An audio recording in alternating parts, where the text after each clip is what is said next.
to today's Too Simple, Too Easy session. Our focus today is online identity with Purple Mash. My name is Lydia and I'm an experienced teacher working here in our Melbourne education team. I've also got my colleague Sarah online as well, and she's going to be monitoring our chat. So if you do have any questions or queries as I'm running through, please do pop those in the chat, and Sarah will do her best to get back to you. So with all of our Too Easy sessions, our aim is to leave you with something that you can take back to your class or your children tomorrow. So whether that's remotely, face-to-face, in a blended fashion, or whether you're just using Purple Mash to support your child at home, you should be able to take something away with you tomorrow. Okay, so we'll get started. Online identity is how you're seen online. And it's the identity that you create online. And obviously that then leaves a digital footprint as well. And these concepts are so vital to explore with your students or your children, particularly today. So what we're going to do today is just explore how Purple Mash can support you to do that and to start those conversations with your children. The nice thing is, as I navigate through to my Purple Mash portal, is that once you are logged in with your own username and password, just like the children would log in, you are in a nice, safe learning environment. So it's a perfect space to explore identity and online safety, because if you do make any mistakes, we can then unpack those consequences in a safe environment before we make those mistakes out in the real world. Okay, so straight up here you can see my homepage, and for those of you who have logged in and with your children, you would have seen that the children actually see a very similar view to you. If you haven't seen what children see yet, what you can do is come across here to your admin and impersonate pupil login, and that will just give you a better picture so you know exactly what they can and can't see. But today we're going to focus over here next to my username, and in this circle here you'll see I've created an avatar. If you haven't done this task already, then you'll just have a blank silhouette there. So if you click on that though, whether it's a silhouette or an existing avatar, that will open up our very easy to use avatar creator. Okay, so you can see here I've got my avatar that I've previously created, but today I might be feeling a little bit different. So I'm going to come in here. I'm certainly feeling very chatty, so that's a bit of a chatty face. And it's also pajama day today at my daughter's school, so I'm going to put a bit of a casual top on today, but I'll keep with our Purple Mash theme. So you can see there how easy it is for children to come through and create their very own online identity.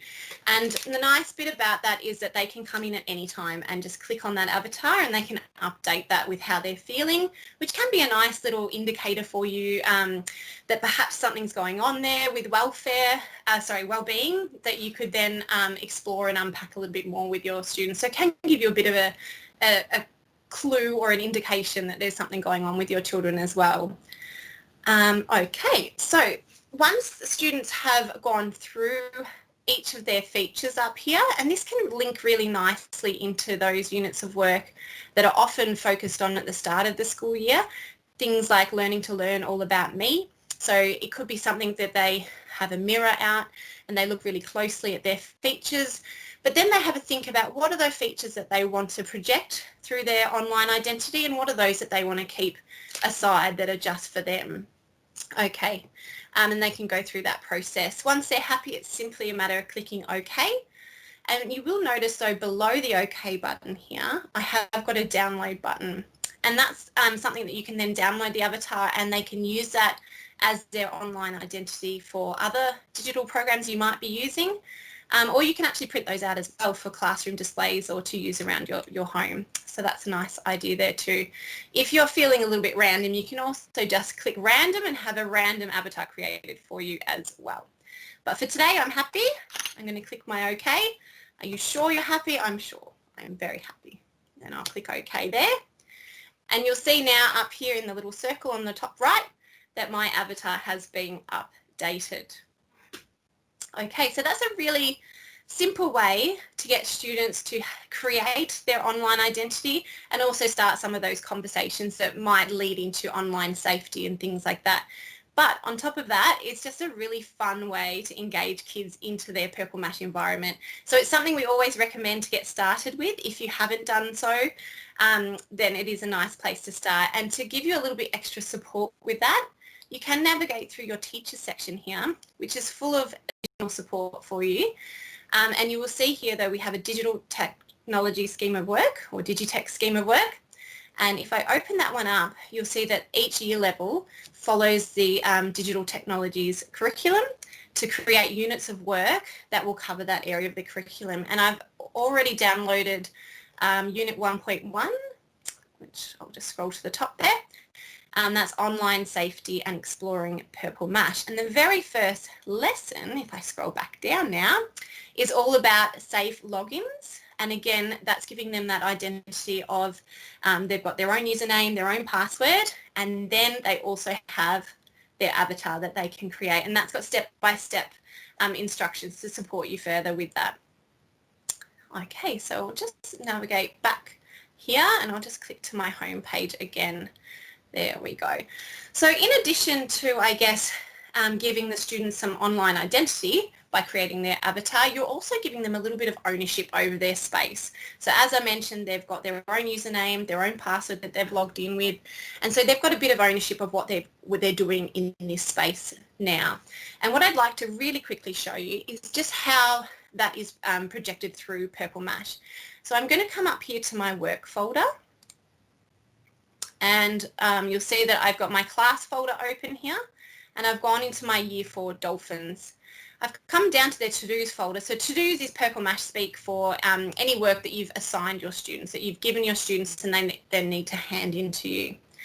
And that's a nice spot where that communication loop will come in between yourself as a teacher and your students. So you'll see here I've got a coding activity that Amelia has completed, and you'll see straight up here she's left a comment, but you can see her avatar there. So straight away I can identify her through that avatar. And as a teacher, I can write back to her. So she said, phew, done. It was good. That's great. What was it? Ooh, that made it so good. Question mark. And if Amelia needed a little bit of additional support, or if I wanted to expand on that comment, I could record that here using our recording option. Hi Amelia, that's really great, well done. I'd be really interested to know why you found that was good. Was it to do with the commands and you really started to understand how to structure your commands? And once I've done that, then I can press play to listen to it, or I can just press done, and I'll add that to my comment. It's just moving a little bit slowly today. And then I can save that. I could save and redo if I wished her to save that as well. And then what Amelia will see, she will see my avatar pop up. And again, that's giving her very clear identification who she's having the conversation with. Okay, another way that you can see that, and it's probably a little bit more clear for you to see just on my screen at the moment, is through things like blogs. So I'm going to come into one of our class blogs here and open this up, and you'll see, again it's just loading there, our Sports Day report by Noah. He's actually had some of his peers engage in his post and have a bit of a conversation here, and you can see clearly the identity of those who have engaged with Noah's work and left him a comment.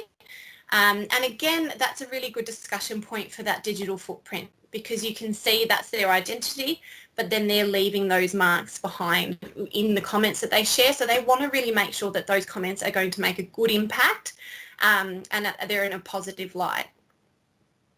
Okay, so I'll just navigate back from there, back to our home page. Okay. The final thing that I'd like to show you where our avatars actually link in throughout Purple Mash is to do with our login. So I'll just go back to our home screen here. If you're working with Purple Mash during the day, you can come up to your admin and you can come down here to get a quick login shortcut. And what this will do, if I copy that, and I've actually already got this open in a window, is that will take you to the school portal, where the students during school hours can actually access any of those tools or resources at any time without even having to log in. What they won't be able to do though is access their to-dos, so that assigned work from the teacher, and they won't be able to save anything that they do without being prompted to log in. So to avoid that, we can just come up here and log in. Oh, my mouse has jumped onto my other screen. We can just come up here and click login, and the students will just have to select their class. Once they've selected their class, you'll see again all their avatars are popping up. So instead of remembering their username, they can click their avatar and straight away they're prompted to enter their password. And this class is set a pitch password, so that's why this pitch password pin has come up. As you extend your students and explore the importance of secure passwords, you may wish to change that to something more difficult or more challenging, and you can do that if you wish. But this is quite a nice way, particularly for our foundation students or perhaps students with particular learning needs, that this can support them to still have ownership, to still have their own personal login, but it's done so in a manner that is easy for them to actually complete. Okay, so we'll head back to my school. Here, oops, no, I've gone back to the one there. Here we go.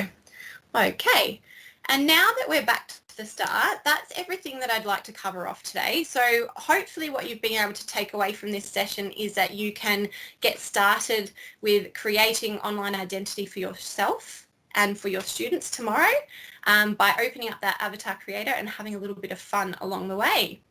I hope Sarah's been able to help you in the chat. Yeah. If there's any other questions. Yes, somebody just asked, is there any sort of follow-up notes or anything that they could use for this? Yes, absolutely. So when you've registered with your email. So what we'll do is we'll send through this simple PowerPoint presentation that's just got a few images to prompt your memory with things that we've covered today, and it's also got a few quick links there, so you can easily get in contact with us. If you don't have a current trial, you can sign up. Otherwise, please do just give us a call, drop us an email, and we're happy to help you at any time. So thank you for joining us, and I think on that note we will end our session. Have a lovely afternoon.